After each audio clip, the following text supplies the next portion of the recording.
Yeah, I mean, I'll trim my nails from time to time, but that's it. Otherwise, nature is the best pedicure. And I'm amazed people spend so much money on like, yeah, getting dead skin removed and massages and reflexology and mud baths. And literally just for me going outside and hiking in the mountains or on a trail, it covers all of that. And it feels great. ¿Quién ese hombre holding up the bottle? Look a little closer, cigar and Moscato. An actor in improv coming from Chicago. Outdoor, make way for Paul Vato. All righty. Joshua, thank you so much for being here. Hello, everyone. My name is Paul Vato, and I'd like to welcome my special guest, Yoshua Greenfield, to Paul Vato Presents. Joshua, thank you so much for taking some time and coming on the show. Yeah, pleasure. How's it going? It's going well, buddy. Thank you so much. Yeah, I'm in Las Vegas, where I think it's a little warm to walk outside barefoot. Yeah, of course. I love sharing about feet. What can I say? Yeah. I swear I don't have a foot fetish, but Do you get a lot of perverts hitting you up? I know it's maybe a silly question, but I can see where that might happen.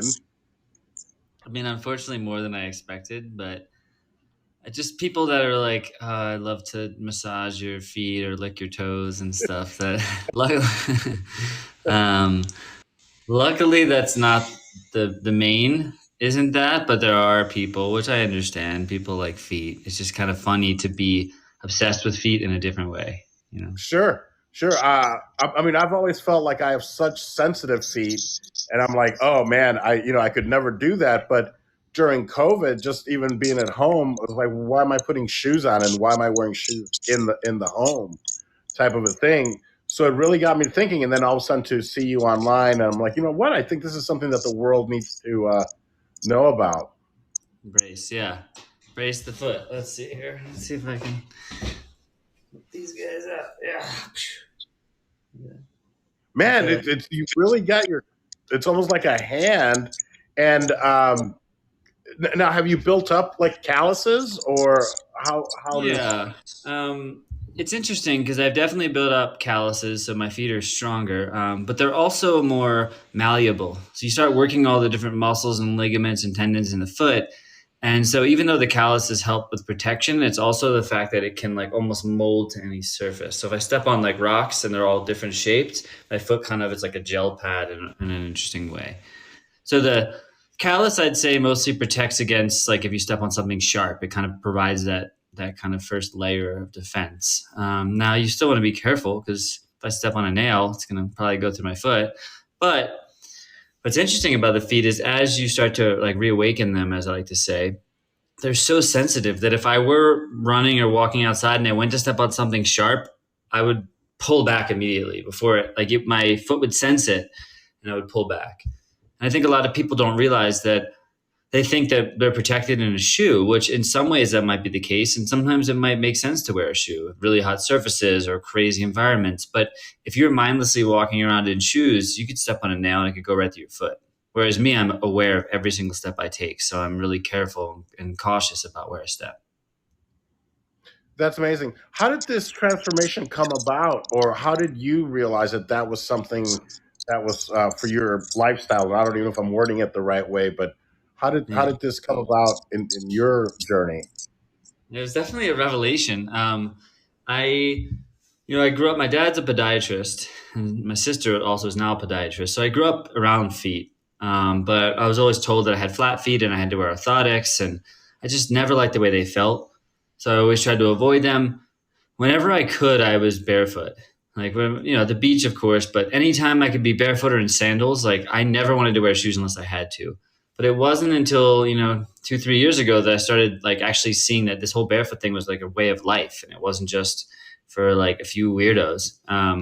So when COVID hit, I moved to Colorado to Boulder, and I was hiking, and something inside of me was like, you should try doing this. Take your shoes off.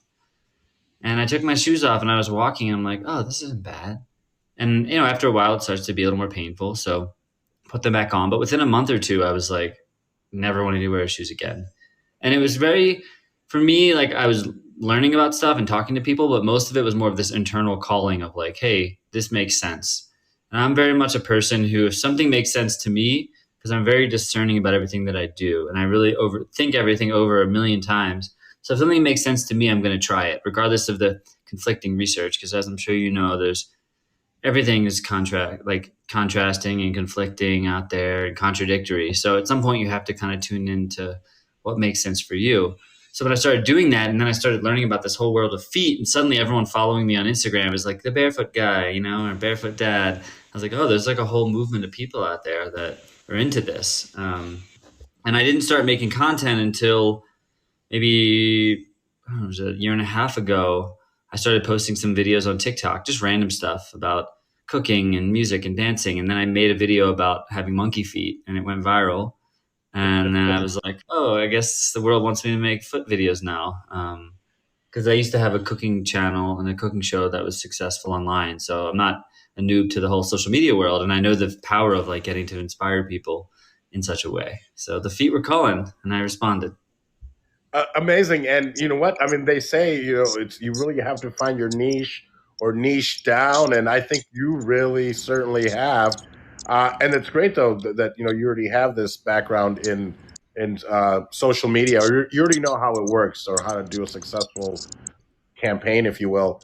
But that's wonderful that you have found something and that the world has responded because, yeah, I watched some of your videos and I was like, oh, this is impossible. Like I could never do it. But I've been more aware of my feet as I've been walking around. Uh, I, when I went to Florida a few weeks ago and I was like, oh man, if we hit the pool, I better go get a pedicure. So I don't know what you would feel about that, like either getting pedicures or would you even do that? Or do you just let nature kind of massage your feet and remove unnecessary calluses? And even what about trimming your nails? Yeah, I mean, I'll trim my nails from time to time, but that's it. Otherwise, nature is the best pedicure. And I'm amazed people spend so much money on like, yeah, getting dead skin removed and massages and reflexology and mud baths. And literally just for me going outside and hiking in the mountains or on a trail, it covers all of that. And it feels great. Because if you know much about reflexology, the whole foot, the whole body is mapped out in your foot. So every place in your foot is associated. Let's say this is your foot. Like each spot is associated with a different organ in your body, in your neck, in your head, in your kidneys, and your liver. So they reflexology, they'll press and massage and rub on different areas to support you if you have like something with your kidney or your heart. Now, when I'm walking barefoot, I'm hitting all those points. So when I come off of a hike, it's like it feels like I almost got a full body massage, which is pretty amazing. If you're going to go barefoot, it's going to slow you down drastically. And I think that's a good thing. I've met runners. I ran a barefoot marathon last year and in the mountains, and no one had ever attempted this course before barefoot. Everybody thought I was crazy. And I was pretty new. I'd only been running barefoot for like 8 months at the time, but I went for it. And it took me a long time to finish. But after the race, this guy come up to me and he was covered in blood. His knees were bloody. And he's like, I fell 8 times during this race. And I'm an ultra runner. I run 100, 50, 100-mile races, but I've never been barefoot. And I want to know more about it because I've spent thousands of dollars on shoes and I just have problem after problem after problem. And he's like, is it worth doing it? And I was like, for me, it's the best shoe ever made is our foot. So yes, but as a runner, know that you're probably used to running. Maybe you can run 7 miles in an hour or something. Well, what if you could only do 1 mile in an hour? Is it still worth it for your ego? So it slows people down. And if you're willing to say, hey, I can still get a lot of benefits. Like I'd rather walk, 100 yards barefoot than a mile in shoes, like, and just not being present. Because if you're walking 100 yards and you're present with every step and you feel every step and you feel the ground beneath your feet, there's just a lot of benefits that come from being in that. It's like a meditation, versus just trying to like run just to get your miles in. I remember reading or watching videos on indigenous people either running barefoot or with just like sandals. I think that there's maybe a famous woman out there that just runs on almost like homemade sandals, but will run a full marathon. And people are like, how can she do that? And then other people running marathons barefoot. And you're like, wait, how can you do that? Like, I'm used to wearing shoes or boots or trail shoes or anything. Yeah, So when I was getting into the barefoot stuff, I was told about this book called Born to Run, which is now be like if you're a runner, it's like synonymous with running. It's a famous book. It's about the Tarahumara, or otherwise known as the Raramari. I probably am saying a little bit wrong.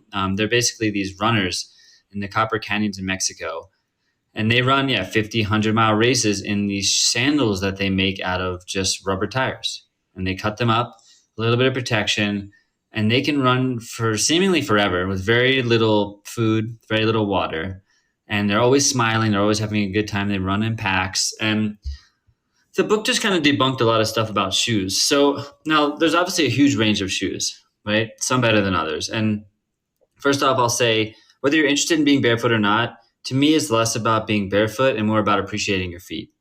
So maybe that's recognizing that there's other shoes that maybe you still want to wear shoes, but consider your shoe choices. If you're wearing a shoe that is like constricting, imagine this is your foot, right? Most shoes, they totally just suck in the foot and the toes get pushed together. Then you see people with their pinky toes end up rising up here. They get a bunion often because the big toe is being pushed in, and so it pops out here. And what doctors often will do is they'll, instead of trying to correct it, they'll just cut it off and do surgery so you can fit better in these shoes that are causing the problem. I mean, heels are the worst case scenario. I mean, look at women wearing heels. Their toes are totally sucked together and they're raised their heel, and they're basically taking away all the functioning of their foot. So you think about your hands. If you had to do, like, I cook, I play music, I do a lot of stuff. If I had to do that with wearing mittens or like tight, restrictive things on my hands, it would suck. And that's how I feel about feet. I'm like, wow, every single toe does something different when I'm walking, when I'm climbing on rocks. Like every toe is engaged. And if I don't have that, I'd feel really unsafe. So I know people that go back to wearing boots after being barefoot, and they're like, whoa, it's really hard now because I'm like, I feel really unsafe. So again, it's not so much about being barefoot as like loving on your feet and making the right foot choices. Maybe there's certain brands like Vivo that have really wide toe boxes so your toes can spread around, and they have very little padding and they don't have a heel. Because even most athletes, best athletes in the world, they don't realize they're wearing heels. They have this raised arch, basically like their arch support, and it's raised in the back. And then no wonder, I mean, these might be elite athletes, but why is it that most of them, by the time they're like 35, 40, they have knee injuries and back problems and all this stuff? And that's just one reason. I'm not the expert, but there's a lot of stuff that shows out there that most people stop being able to run or they have running injuries, and it's often linked directly to the shoe and running incorrectly. You mentioned, is it Viva? Is that a shoe then that you feel minimizes all that?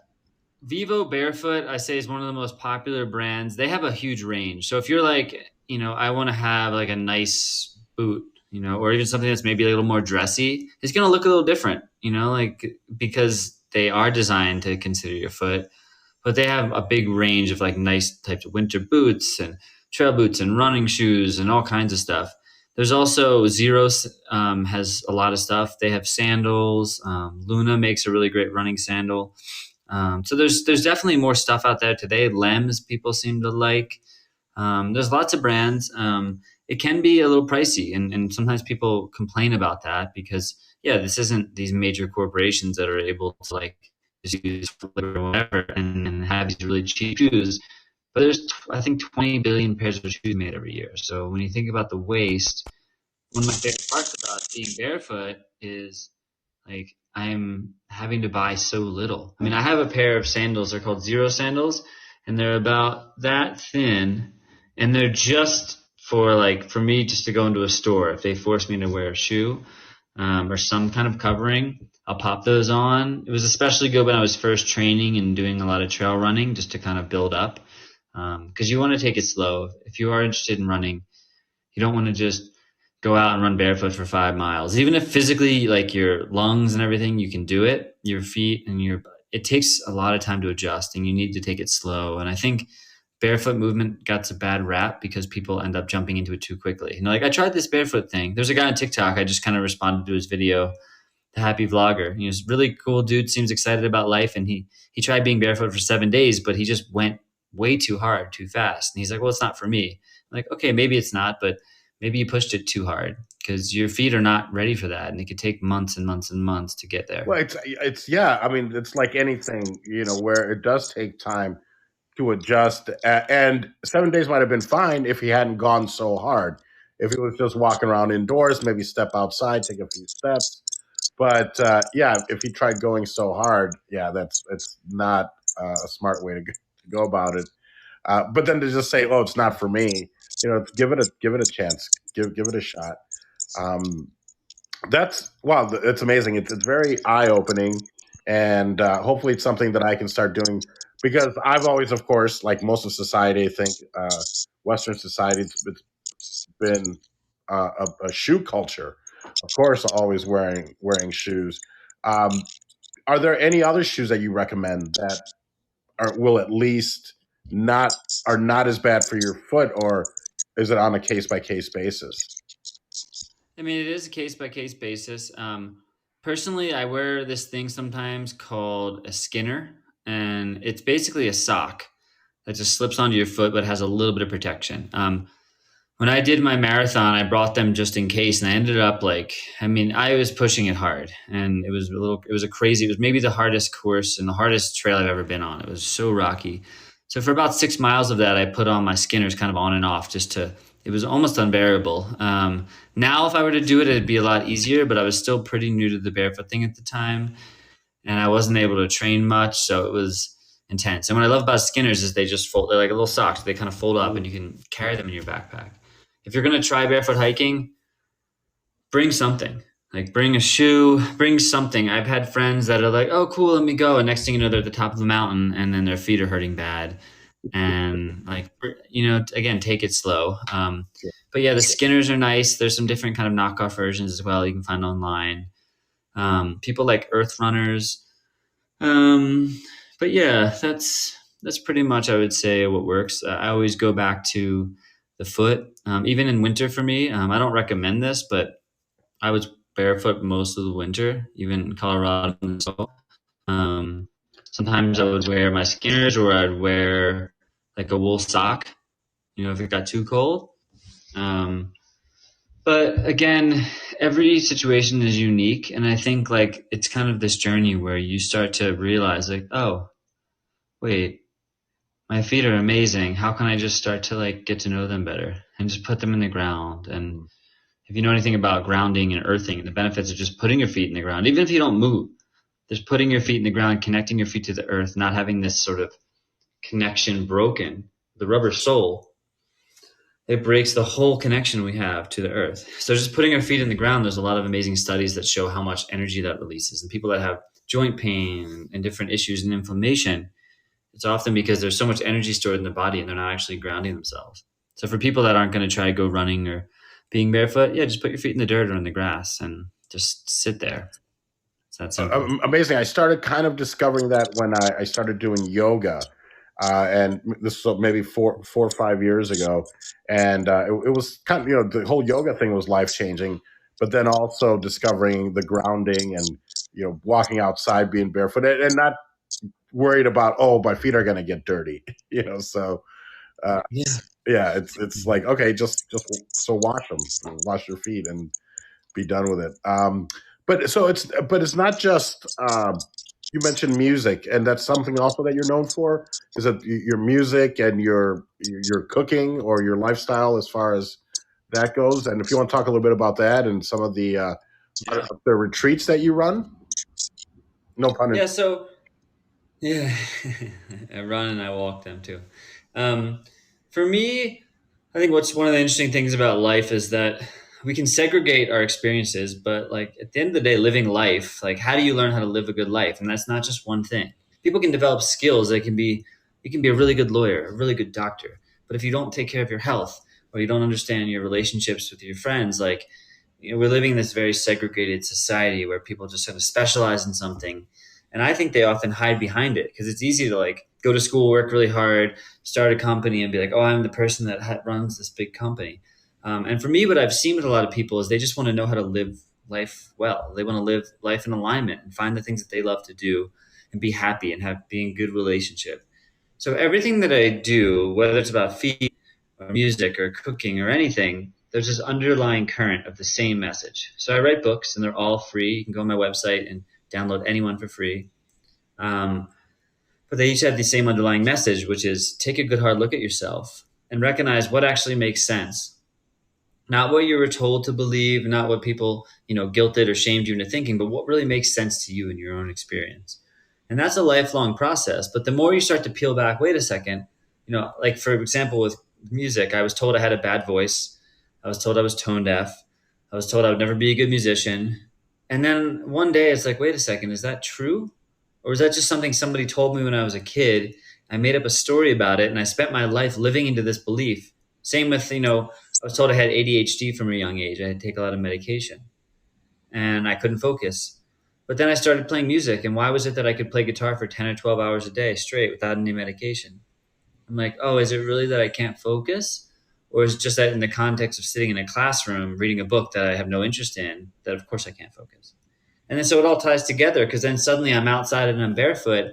And suddenly it's not attention deficit disorder. It's actually awareness. I have a heightened sense of awareness because when you go back to like hunter-gatherer days, they're out there walking. They have to be aware of a million things at once. They're not just focused reading a book. They're like noticing every step and every sense and animals and predators and stuff.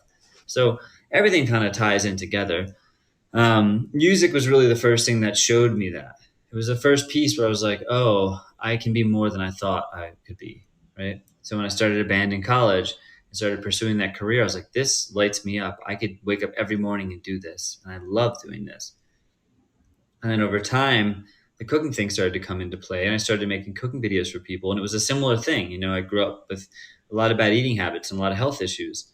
And I didn't know anything about nutrition or health. And when I started eating better and cooking for myself and actually considering not just what I was putting in my body, but how I was eating, well, suddenly these layers open up. I'm like, oh, I can actually feel better based on my experience of eating. And again, not just what, but also how. Am I stressed out and I'm just shoving down a cheeseburger down my throat, or am I sitting there and I'm present with the food? I'm savoring every bite and I'm listening to what my body wants, and it changes the experience.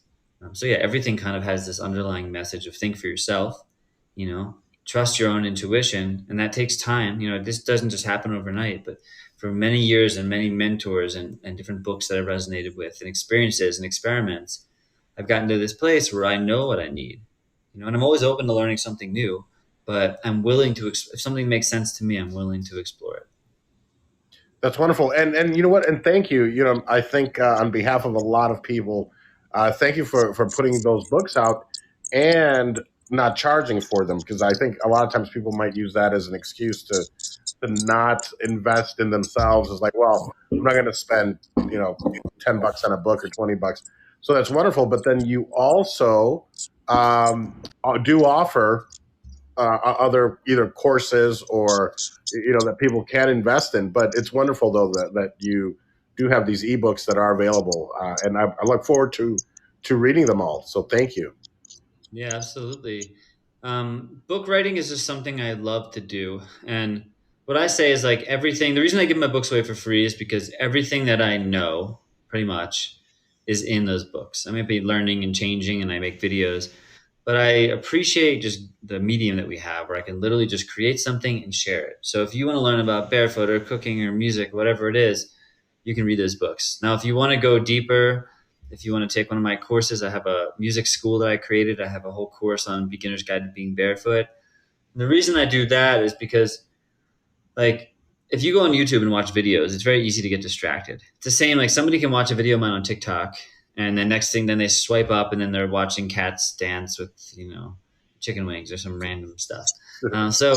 Which is fine, but like I wanted to create the courses as an actionable way. If somebody's like, actually, I really want to learn about this, I don't want the distraction. Here's a very focused place where you can go and you can learn and you can practice and get into that space. And then I also do in-person retreats as well for people that want to be in this resonance. But to me, I recognize that not everyone, like financially and globally and physically, has the ability to come over to Colorado or wherever I might be. So I try to make my books as extensive as possible. Even if that's it, you can't afford anything else, read the book, you'll get a lot out of it. Watch my videos, you'll get a lot out of it. And if I can spread that message, cool.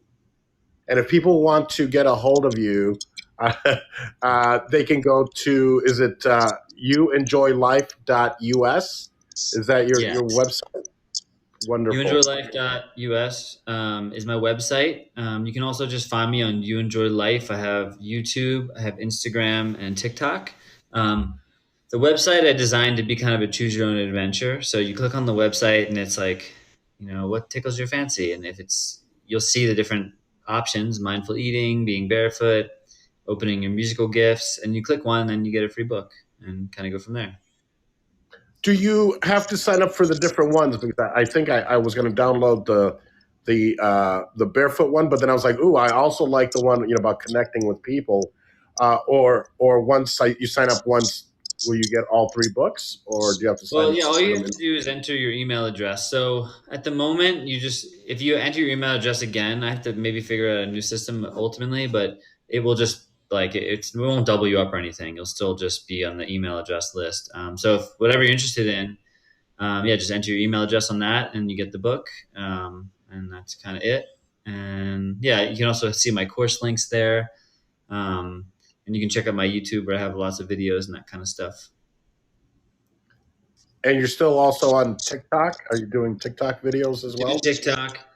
Yeah, I never expected to be doing TikTok. But like I said, I did that first video about having monkey feet, and then later on I did another video talking about having more like caveman feet, and that got like 10 million views, and then it kind of spread my channel pretty quickly. I was like, oh, but it's a nice medium because it's interesting how controversial it is, and I've seen so many people are like, this is gross. There's a reason we invented shoes. Go back to like the dark ages, blah blah. Like people get very upset, and then I think the equal amount of people are like, this makes sense, or man, I watched your videos and I started taking my shoes off, and like it's been 3 months now, and my whole life has changed, and so it's worth it for me. I recognize that there's a lot of controversy out there. I think that's a good thing because if you're doing something that everybody agrees with, which is maybe impossible, but if you were in theory, it's probably a little too status quo. I like to challenge the status quo, but it's like not rebel without a cause. To me, these are just things that make sense. And, if you go back into the history of shoe companies, like the reason that shoes were invented and created has changed so much over time. And now it's actually easier to sell a shoe for fashion than it is for function. That's why like most of the shoes that you're being sold on like look really cool, but they're not designed to consider your foot. And to me, that makes literally no sense. I understand somebody wants to look good or they want to be in heels, but if it's damaging your feet, why would you do it? Just to look good for the night and then buy another pair of shoes? And it's just ridiculous from my experience. Again, I understand why people do it, but when something becomes ridiculous to me, I can't not see it, you know. Well, my ex used to say that. She would say, fashion before function. So yeah, I mean, and yeah, she looked good, but you're right. At the end of the night, your feet are killing you, and you're like, oh man, how can you do that? And I think as men, we have it easier because we're even dress shoes might hurt a little bit, but it's nowhere near as damaging as I would imagine as heels are and things like that. So Yeah, and dress shoes they're pretty tough too. I never like dress shoes. They always squish my feet together. I mean, heels are I'd say some of the worst, and there's still a scale. But yeah, for me, it's function first, and fashion is like if it just happens to. I'm really much never thinking about fashion. If it happens to look good, cool. But to me, the coolest fashion is my feet. Nothing is like more just the bare feet to me. I think it's the best fashion you could have in an interesting sense. So if people are considering their shoe choices, actually, I recently interviewed, and you can see it, it's free on my YouTube channel, a podiatrist who kind of saw the light many years ago. And interestingly enough, he's like worked a bit with my sister, and he studied at the same place my dad studied, and he kind of saw the light and was like, wow, this barefoot thing makes so much sense. And not just being barefoot, but again, considering shoe choices. His name is Ray McClanahan, and he created this thing called correct toes. And the whole idea was that they're toe spreaders. And when you put them in, they help to keep your feet and your toes in much more straight, much more open, right? And what he discovered was where people were getting bunions and having to get surgery by creating this thing called correct toes and helping to spread out the big toe. he could actually help people to not have to get this surgery. So before you're going to consider just like getting part of your foot chopped off, which is that's a big surgery, why not at least recognize that there might be another way? And it's everyone's unique. I'm not saying it's for everybody, but for a lot of people, maybe just wearing these correct toes and doing toe exercises and wearing the right shoes could change that. And to me, that makes way more sense than just going under the needle or the knife, or whatever they call it. Yes, such a great recommendation. And I did first read about him or see him on your channel. And of course, that I went over there and checked it out. And he does have, the different exercises or stretches that you can do for your feet. And of course, the product that he invented or sells there. And I believe he's the one that was raised in like Western Africa as a child and was talking about that. So he has a Yeah. very interesting story. So thank you for exposing that to me and to the world. So thank you. Yeah. One thing he said that really stood out to me in the interview, he's like, I will go to these podiatry conferences. And for those who don't know, because I guess it's somewhat standard, but some people don't, podiatry is a foot doctor, which is my dad and Ray. And he'll go to these foot conferences and he'll bring up stuff about shoes, and a lot of podiatrists, most of them like won't even hear it. They're like, no, it has nothing to do with that. So they're not even considering that the shoe is causing the problem, and they're treating a foot without thinking about maybe it's the shoe that's the issue. And Ray was looking around and he's like, this is interesting because all these podiatrists here, they're in their 40s and none of them are able to run anymore because of injuries. And there's something to like, wait a second. Why is it that all these podiatrists that are supposed to be foot experts have knee problems and back problems? And there's no miracle cure for anything, but so many people start going more barefoot or wearing more barefoot shoes. And if you transition properly and take your time, a lot of those issues start to go away. Because if you think about the foot, because it's the foundation of your body, if you take away all the functioning of the foot, how is that going to then ripple out through, say, this is your knee, and hips and everything? It's going to change the whole way that you function. And you have to compensate for it. And over time, it's just going to get harder and harder. Amazing. So it sounds like the younger we can get to not wearing shoes and walking around more barefoot, the better. Have you had any? You probably have any negative experiences. Either trying to walk into a business and the whole no shoes, no shirt, no service, or do you already know that that's going to happen and you boot up or shoe up? I mean, I got kicked out of a grocery store recently. It's interesting because it's frustrating, but I also get it. So the no shirt, no shoes, no service goes back to in the 70s and before discrimination, when the discrimination laws were passed.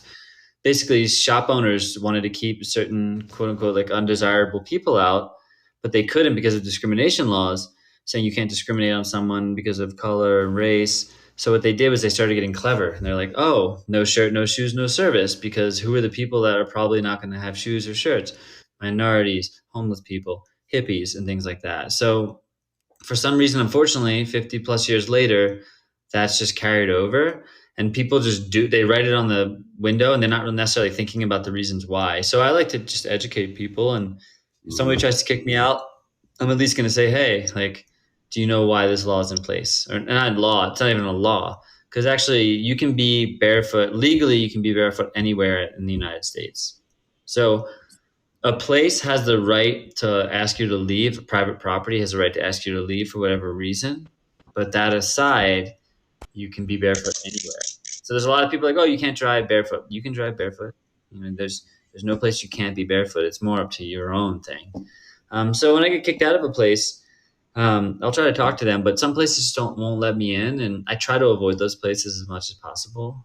Sometimes it's inevitable, and I don't mind popping on a shoe, but I tend to go to places that like appreciate being barefoot. And what you'll see is as you go more and more barefoot, your lifestyle might change, and the places that you might want to go.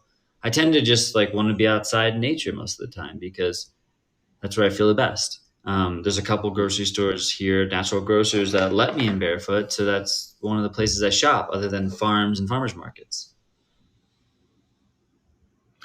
Amazing. I don't know how you would do it here in Vegas when like now it's already it gets over 100 and it gets the ground gets really hot. Yeah. Are your feet tougher and that they can stand these extremes, or is it, I don't know, just a matter of getting used to it? My feet can definitely withstand more extremes. Like I said, I can hike for many miles in the snow, barefoot. It's easier to run on hot surfaces and cold surfaces actually because you're touching the ground less essentially. But yeah, I've been in places where it's too hot and I have to put on a sandal or something. But that's why again, it's less about specifically being barefoot because some surfaces, especially man-made surfaces, aren't as good for it. But I'm still considering my shoe choices. And another big thing to consider is it changes the way that you run and walk. So when people run, they often heel strike and they're like doing these long strides and they're using a lot of energy. When I run, I call it dance running, and it's a crossover from music because what I started to notice was growing up, I always hated running. I was just someone who was like, I just dreaded. I played a lot of sports and I just dreaded running. It was the most boring, painful, terrible thing. Um, but then I would dance and I could dance for hours and just be in such a good mood, listening to the music, smiling, moving my body. And I could move a lot. Like I could kick my legs up and do like a full body workout, but I had so much more energy. So what I started to do was I started transferring the idea of dancing to running and walking. So now I can kind of demonstrate here at my friend's place right now. If let's see, if you're like dancing, right, you're kind of like, dance to the music, right? Now, if I were to like dance but just move forward a little bit, I'm not straining myself. I'm just kind of allowing my body to use momentum with like a slight lean to just kind of move forward, move forward, move forward. So when I run, if you notice, I'm not like, this is maybe a regular runner is kind of like doing these like long strides like that. Takes a lot of energy, uses a lot of muscle. But for me, I'm like this very just light, loose on my foot. And when I move like that, I can go for a lot longer. So that's what shifted it for me. I was like, oh, I love dancing and I want to do more movement outside in nature. So I feel like I'm dancing through the trees and I can go for a long period of time. I use a lot less energy. I've gone, 13 plus miles without taking any food or water, running in the mountains. And we're at like almost 6,000 foot elevation here because I'm using a lot less energy. So that's how like these things start to combine because I'm like, oh, okay, I love music. Dancing's fun. I want to move, but I don't want it to be this hard workout. And then what it does is your feet, because you're being so light on your feet, it actually takes, it's a lot less painful to the bottom of your feet and starts to feel good over time. Amazing. Wow. It's like you've discovered this whole new, all these new methods that you've kind of made your own and getting out there to the world. So thank you for that. You're very inspirational and very motivational. One more thing. Normally, and this is normally how I start, is I try to find out a little bit about your background. Now, you said you moved to Colorado.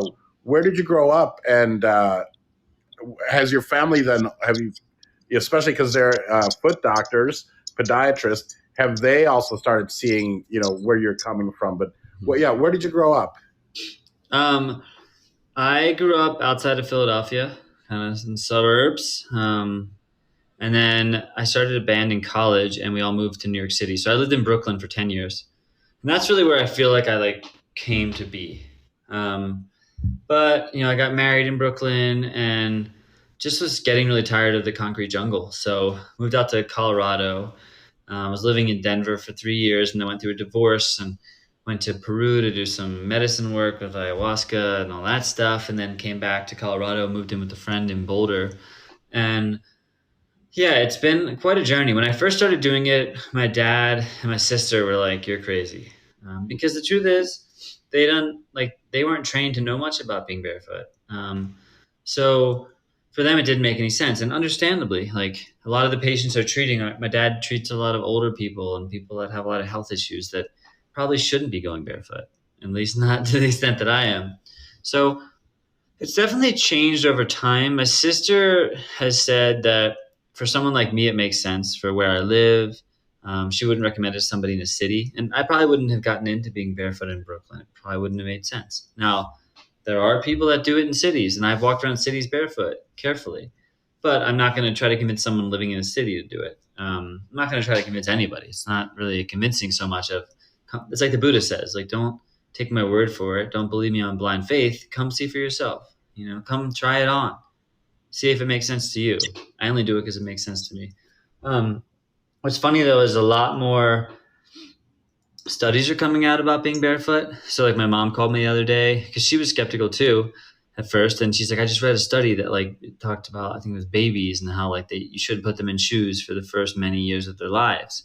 And I look at my niece who's 2 years old, and she's just trying to kick her shoes off. I remember when I saw her when she was 1 year old, the first time I met her, because during COVID she was born, so it was hard to like go out to see them. She was just trying to kick her shoes and socks off. And you see that with kids a lot. They just like want them off because they know there's something like, I think, inherently not right about them. And if you don't put your kids in shoes for like the better part of like their early years, they actually develop better foot functioning. You see that with runners too. Some runners know to train barefoot, at least partially, because even if you train like a quarter of your training barefoot, it's going to help you when you put shoes on because it's going to change how you run.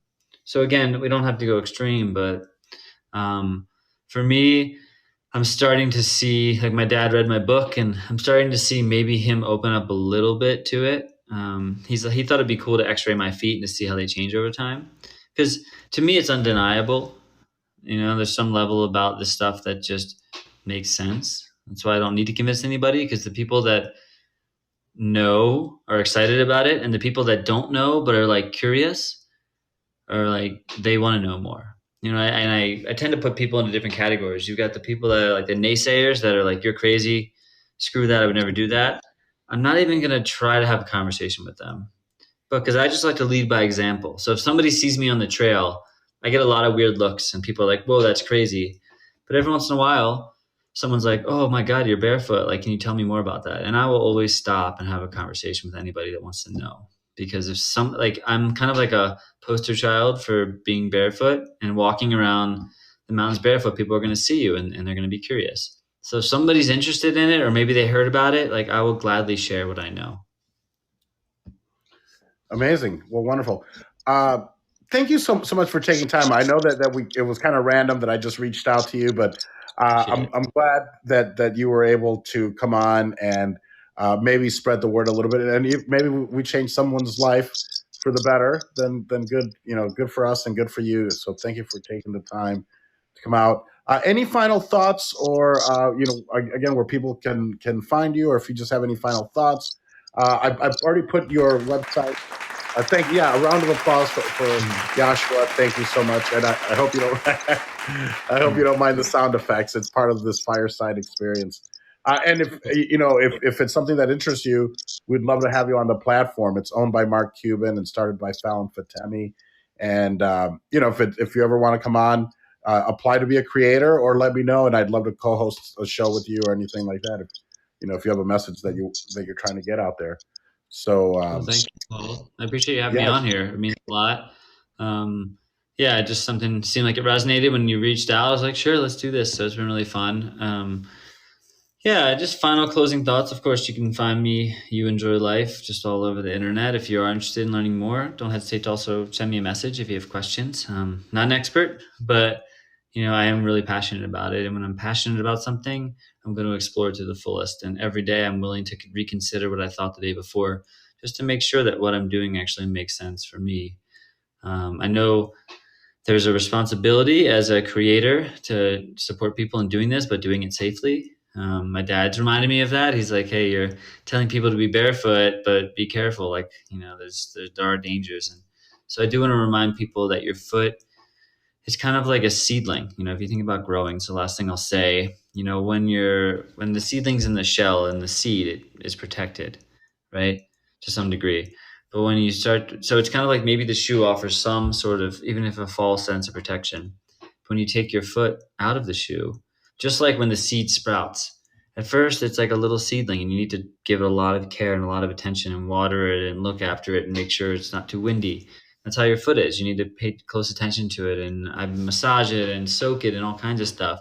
But as that seed grows, eventually it becomes this really big plant, flowers and fruit. And that's what your foot has the potential to become. So if you're patient and you take the time to really condition it, you'd be amazed. But go at your own pace. Even Ray said, he's like, run 100 yards to start. Don't try to run 5 miles. Just go a little bit. Walk for 5 minutes and then put your shoes back on. And then walk 5 more minutes, whatever it is. Take your time, take it slow. And with me, it took within 3 to 6 months, I was like, I was sold and I was done with shoes forever. So it's not that long. Even 2 years isn't that long in the grand scheme of things. So yeah, take your time, have fun, love on your feet. These things, they're a miracle. A miracle. And look, people think my foot's going to be gross and weird. I mean, I think that's like a pretty foot. I'm not like cleaning it. I just think it's a nice smooth foot. So if you're worried about your feet looking gross, I think they'll look way better. Yeah, wonderful. Well, thank you for being so open. Thank you for sharing, and thank you for being here. I appreciate it. And folks, if you're here, please let's give Yoshua a round of applause. And thank you guys so much for being here. So thank you. Thank you for having me. En ese hombre holding up the bottle. Look a little closer, cigar and Moscato. An actor in improv coming from Chicago. Owwll, make way for Vato.